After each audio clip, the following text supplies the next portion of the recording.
Olá, meu nome é Patrick de Oliveira, sou professor da Secretaria de Estado de Educação do Rio de Janeiro e vou apresentar hoje o trabalho que tem por título Games e a Cultura Japonesa, o caso dos gatos em Chrono Trigger.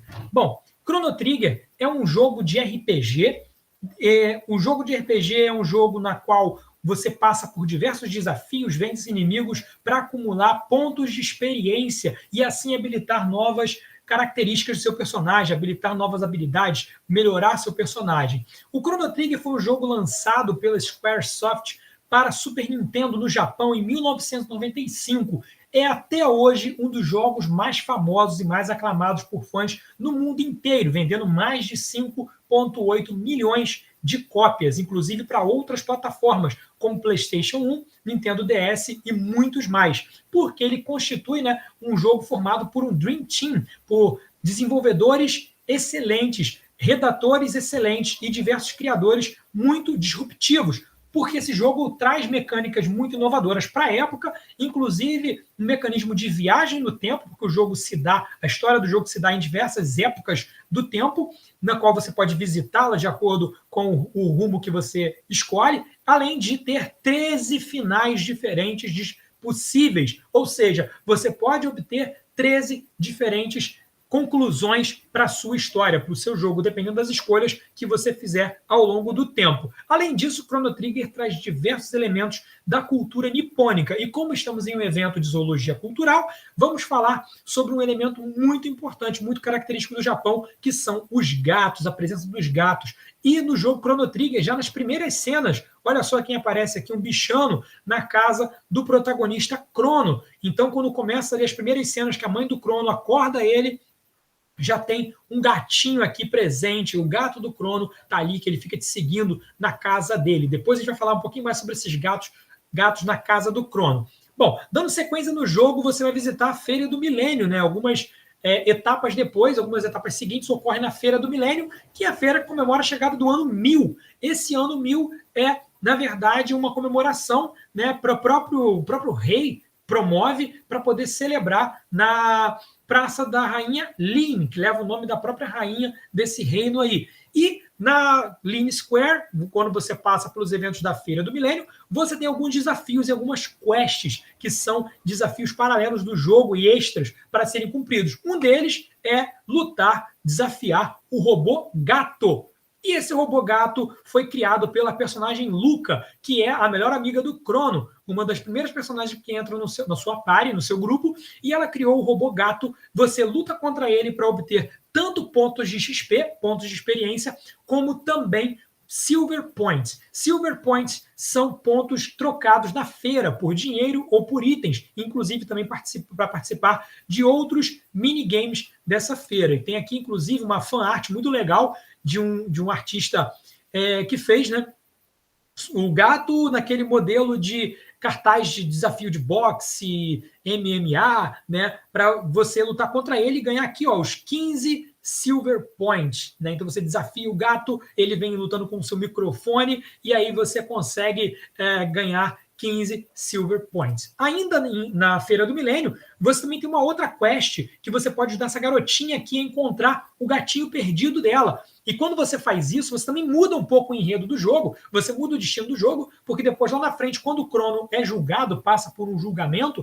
ele pode ser absolvido por um dos jurados por ter ajudado essa garotinha aí, né? Então é uma ação opcional, mas que tem um impacto positivo na história do nosso protagonista.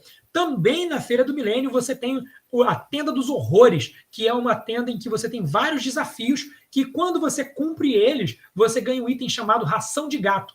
Esse item ração de gato permite nada mais nada menos que cheguem gatos na casa do Crono. Olha só aqui, a mãe do Crono está aqui lavando louça e olha quantos gatinhos já tem aqui. Quanto mais rações de gato você ganha, mais gatos aparecem na casa do Crono. Se você parar de ganhar item ração de gato, eles ficam sem comida e vão embora, porque eles vão consumindo a comida cada vez que você entra na Feira do Milênio. Então o número máximo de gatos são 11 gatos e o último é esse gato violeta aqui, meio roxinho, que é o gato mais raro de aparecer na casa do Crono. Isso aqui também depois tem um outro impacto em um dos finais do jogo, tá?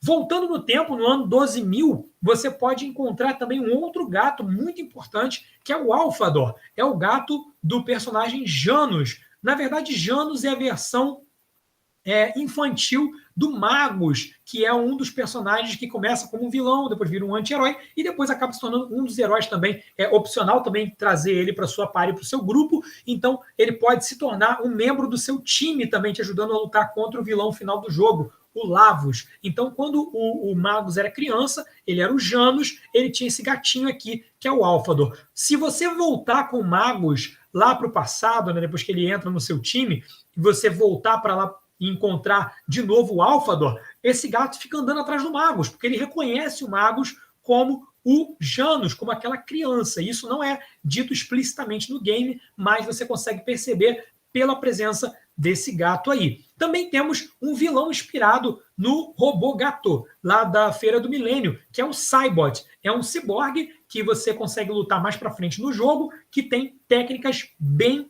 trabalhosas, que dão bastante trabalho para os nossos heróis. E também, em um dos finais, né, um dos finais mais completos do jogo, ao encerrar os eventos, simplesmente a mãe do Crono entra acidentalmente em um dos portais de viagem no tempo, deixando nossos heróis desesperados. E aqui, ó, esse indivíduo aqui, esse jogador, conseguiu obter todos os 11 gatinhos ó, na casa do Crono. Por isso que todos eles aparecem na cena final, no qual a mãe do Crono entra perseguindo um gato acidentalmente, dando a entender que a história não acaba ali, que a história pode seguir quando nossos heróis vão atrás da mãe do Crono, descobrir em que período do tempo a senhora Crono foi parar. Bom, e por que falar dos gatos? Os gatos são importantíssimos na cultura japonesa, porque desde lá, do período Edo, que foi um período de paz que o Japão viveu, lá do século XVII, você tem aqui gravuras, pinturas retratando homens, gatos, gatos dançando, gatos na pintura dos templos, gatos fazendo malabarismo, né, e equilibrismo. Então, os gatos são representados, são muito marcantes como guardiões de templo, são marcantes como pets, como também aqueles protetores dos locais sagrados, protetores das residências e também associados à prosperidade, porque no passado só pessoas ricas podiam ter gatos em suas residências. Tanto que existe a lenda do Maneque Neko, esse gatinho aqui da fortuna, da prosperidade, que a gente encontra em várias lojas de souvenir, inclusive aqui no Brasil também. E a lenda desse gato, uma das lendas possíveis, é de que um samurai estava repousando embaixo na sombra de uma árvore e diante de um templo, e ele viu o gato daquele templo levantar essa patinha aqui, ó, a patinha esquerda, como se estivesse convidando ele a entrar no templo. Quando esse samurai levantou e foi em direção ao gato, um raio em seguida caiu na árvore na qual ele estava descansando, e assim esse samurai teve sua vida salva por esse gatinho. Por isso que o Maneque Neko é usado como um amuleto de proteção também. Também temos no Japão, no dia 29 de setembro, a data chamada Neko no Hi, que é o dia no qual as pessoas tiram para poder cuidar dos seus gatos, para celebrar o Dia do Gato no Japão. Então você sai com o seu pet, você dá uma passeada com ele, ficam liberados os espaços públicos para os gatos estarem presentes, arrumam os gatos, as pessoas se pintam de gatos e uma série de comemorações alusivas ao Dia do Gato. Também tem um gato místico no Japão, tem uma figura mitológica que é uma figura de um gato que consegue se transmutar em outras versões, em outros seres, que é o Bakeneko. É um indivíduo, né, que atingiu possivelmente o Nirvana e ele consegue mudar a sua forma para encontrar quaisquer pessoas, para levar mensagens e para conseguir chegar em outros lugares também. Uma figura transcendental, o Bakeneko. Inclusive é representado em vários filmes do estúdio Ghibli mesmo, que é um estúdio também importante de produção artística e cultural no Japão.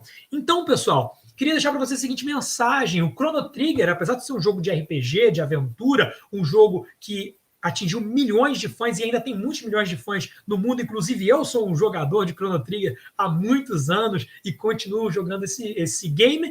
Ele serviu também para popularizar, para levar adiante a mensagem a respeito da cultura japonesa, sobretudo na figura dos gatos. Muito obrigado pela atenção de vocês e até a próxima, pessoal. Valeu, muito obrigado. Tá aí o meu contato, viu? Até mais.